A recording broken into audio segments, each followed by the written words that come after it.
ये 10 साल से कर रहे हैं, मैंने आज खड़ा नहीं किया। मेरा फर्स्ट है, स्टैंड अप फर्स्ट है। I am a musician and I am artist. Stand up first time कर रहा हूँ, तो इसीलिए जोर से ताली।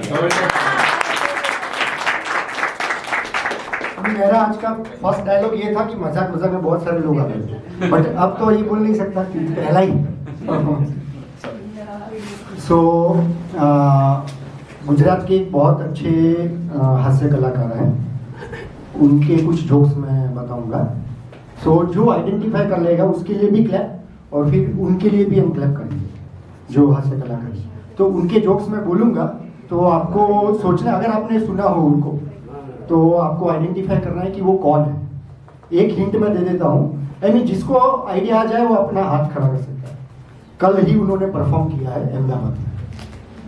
यस, शाहबुद्दीन राठौर। सो शाहबुद्दीन जी को सबने सुना होगा। इतनी क्लीन कॉमेडी और इतनी एनर्जेटिक और इतनी अच्छी कॉमेडी गुजरात में I think he is one of them. So उनको हम श्रद्धांजलि तो नहीं बोलेंगे, आई मीन ट्रिब्यूट बोलेंगे, बिकॉज 86 ईयर्स हो गए उनको, बट आज भी वो उतने ही पैशन के साथ परफॉर्म कर रहे हैं। कल उनका HK हॉल में अमित हुआ के साथ, हाँ right, I think all events में भी था। सो ट्रिब्यूट देते हैं उनको। મોહબ્બતના સવાલોના કોઈ ઉત્તર નથી હોતા અને જે હોય છે તે એટલા સરળ નથી હોતા। મળે છે એક જ પ્રેમને સાચી વાત દિલની, બધાય ઝેર પીનારા શંકર નથી। સો આઈ મીન માકડ મારવાની દવા પીને લાંબો થઈ ગયો એને નીલકંઠ નાખી, એ એમનો એક બહુ સારો એક ડાયલોગ છે। સો મોસ્ટલી હવે નામ ખબર પડી ગઈ છે એટલે થાનના છે શાહબુદ્દીનજી, તો એ કહે છે કે એમના ગામમાંથી જ કે મને એટલા પાત્રો મળ્યા છે કે હજી સુધી બહારગામ તપાસ નથી કરી ભાઈ। એમનો એક મિત્ર છે મથુર, એક દિવસ કે અમે બધા તળાવની પાળે બેઠા હતા તો મથુર દોડતો દોડતો આવ્યો અને આવતા આવત કે રડવા જ માંડ્યો।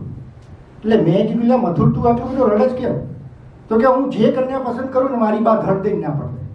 અચ્છા, એમની ગુજરાતીમાં છે ને તળપદી ભાષા આવશે, એટલે બા આવશે બરાબર, ધડ દઈને એવું બધું આવશે, એટલે વયા કે હા કે હું જે કન્યા પસંદ કરું મારી બા ધડ દઈને ના પડે। મેં કીધું લે હા, એટલે શાહબુદ્દીનજી કહે છે કે ના હોય, તો કે હા જે કન્યા પસંદ કરું ધડ દઈને ના પડે। એટલે કે મેં એને કીધું કે તું એક કામ કર, તું કે એવી કન્યા પસંદ કર કે જે તારી બા જેવી દેખાતી હોય, એના જેવી રસોઈ કરતી હોય, એના જેવું બોલતી હોય। તો કે એમાંય કર્યું, મારા બાપા ના પાડે છે। પછી કે મયુરના લગ્ન થયા તો એક દી મને રસ્તા મળ્યો તો કે મારી પત્ની કે રોજ સવાર પડી મને 200 રૂપિયા માંગે। 30 દિવસ પહેલાનો જોક છે, ત્યારે 200 રૂપિયા માંગે, આજે 2000। તો કે મેં કીધું ના હોય, તો કે હા સવાર પડ્યું નથી કે લાવો 200 રૂપિયા। તો મેં પૂછ્યું કે 200 રૂપિયાનું એ કરે શું? તો કે એકવાર આપું તો ખબર પડે। પછી મથુરને આવું કોઈ ફંક્શનમાં આવવું હોય ને તો પાછો એની પત્નીને પૂછે કે સાંભળ્યું કયું પાટલું પહેરવું? મેં કીધું લે મથુર તારી પાસે 3 પાટલું, એક તે પહેર્યું હોય, એક ધોવામાં હોય, એક જ છે પહેરીને હાલતો થતો હતો। તો કે ના, પણ એને એમ થાય કે હું મારા કયામાં છું, એના કયામાં, એટલે જેટલા મેરેજ છે બધાનું આમ જ ચાલે છે ઘરમાં। મથુરનો પછી દીકરો દામોદર, તો કે મથુર પોતે 4 ચોપડી ભણેલો, પણ કે દામોદરને આજે લેસન કરવા બેસાડે અને પાછો દામોદરને પૂછે કે લે દામોદર તને ખબર નથી પડતી હતી ને તારા ટીચરને કે હું તને હોમવર્ક કરાવું? તો દામોદર કે પપ્પા ગમે તે હોય, ટીચર એમ કહેતા હતા કે આ 2 જણનું કામ હોવું જોઈએ, એક જણ આટલી ભૂલ ના કરે। દામોદરને મથુર કે આવું કે તું મને ઉભો રહે, લાવ તારું પ્રગતિ પત્રક, મીન્સ રિઝલ્ટ બતાય તારું લાસ્ટમાં શું આવ્યું હતું? તો મથુર કે એણે રિઝલ્ટ જોયું, રિઝલ્ટમાં જોઈને કે અચ્છા SS માં 7 માર્ક, વાહ, મેથ્સમાં 9 માર્ક, ઇંગ્લિશમાં 4 માર્ક। રિઝલ્ટમાં નીચે જોયું પ્રગતિ પત્રકમાં તો કે અલા આ તો યાજ્ઞિક સાહેબ કાંઈ તો મને ભણાવતા હતા, હજી ભણાવે છે? બાપા તમારું જ છે પ્રગતિ પત્રક, કે પેટીમાં પડ્યું હતું અને હું શોધીને તમને આપ્યું, ખબરદાર કે મૂકી દે અંદર, મારી પેટીમાં ખાખા ખોળા કર્યા છે તો ખબર નથી થાય। એટલે આવો મથુર ને દામોદર છે કે બે મારો કે બીજો એક મિત્ર છે થાનનો જ વનેચરનો વરઘોડો, તો ભાઈ એ અલગ જ સ્ટોરી છે। પણ આ છે ને શાહબુદ્દીનના લેટેસ્ટ જોક્સ છે, વનેચંદ હાસ્યનો ફુવારો એ બધા એ વખતે હતા. જી વનેચંદ ચલાવે but recently he is doing latest jokes. તો કે મારો બીજો મિત્ર છે એને કે બીડી પીવાની ટેવ, તો બીડી ચાલતી હતી વધારે, તો કે એને બીડી પીવાની ટેવ રોજની કે 50 બીડી પી જાય. એટલે મને એક દિવસ મળ્યો, મને એની હેલ્થની ચિંતા થઈ. મેં એને કીધું કે લે 50 બીડી પીવાય કે તમાકુ ધીમું ઝેર છે. તો મને કેમ ઉતાવળ છે. મિત્રોની વાત થઈ એટલે આપણે પતિ પત્નીની વાત કરી દઈએ. ટાઈમરનું કહું છું, કારણ કે આમાં કેવું છે, એક જણ સ્વામીજી પ્રવચન કરતા હતા, સાબુદીનનો જોક છે, અને કે મિત્રો ભાવાવેશમાં આવી જઈને મને ખબર નથી પડતી ટાઈમ કેટલો થઈ ગયો. એટલે ઓડિયન્સમાંથી એક જણો ઊભો થઈને કે ટાઈમ ખબર ના હોય, પાછળ કેલેન્ડર તારીખ બદલાઈ ગઈ. એટલે એક બે વાત પતિ પત્નીની કરીએ. એક એમનું છે ને ઓબ્ઝર્વેશન બહુ સારું છે. તો કે અબ્રાહમ લિંકન એક દિવસ ઓફિસમાં બેઠા એમના સેક્રેટરીને કંઈક નોટ કરાવતા હતા.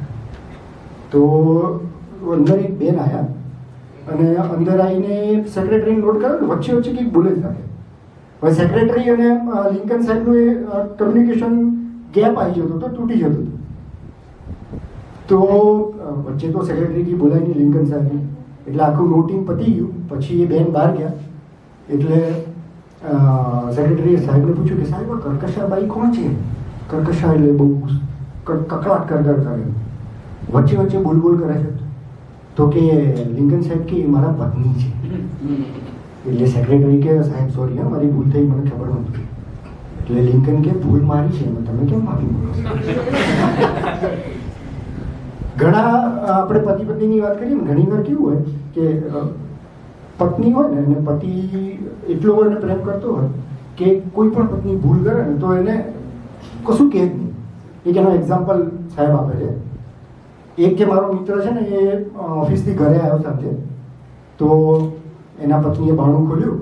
તો પતિએ જોયું તો કે પત્ની બારણું ખોલતા જ કે ધુસકે રડવા માંડી. એટલે પતિ કે અલે તું એટલું રડે છે કેમ? તો કે મેં તમારા પાટલુંની ઇસ્ત્રી કરી. તો કે પાટલુંની ઇસ્ત્રી કરીએ તો બહુ સારી વાત કહેવાય, એમાં તું આટલું રડે છે કેમ? એટલે આપણે આટલા બધા નોકર છે ને તારે ઇસ્ત્રી કેમ કરવી પડી? તો કે ના મારે તમને પ્રેમ બતાવો તો એટલે કે મેં ઇસ્ત્રી કરી. તો કે સારું કર્યું, પણ રડવાનું કારણ શું? તો કે ઇસ્ત્રી કરતી હતી ને તો એક મારે બીજો ફોન આવી ગયો અને પાટલું પર ઇસ્ત્રી રહી ગઈ અને એના પર કામ પડી ગયું. જસ્ટ બતાવી ગયું એટલે કે કામ પડી ગયું. તો કે વાંધો નહીં, પાછો પતિ એમ કે કાણું પડી વાંધો નહીં, કે આપણે આ બ્લેઝર કરાવીને શૂટ કરાવ્યું હતું કોટ, એમાં આપણે 2 પેન્ટ કરાવ્યા હતા, બીજું પેન્ટ છે. એટલે પત્ની કે એ તો ખબર છે, એમાંથી મેં ટીકડું કાપીને આમાં લગાવી દીધું. તો પાછો પતિ શું કહે, તને ખબર પડી કે મને ના શું છે? એટલે આવા પતિ હોય છે.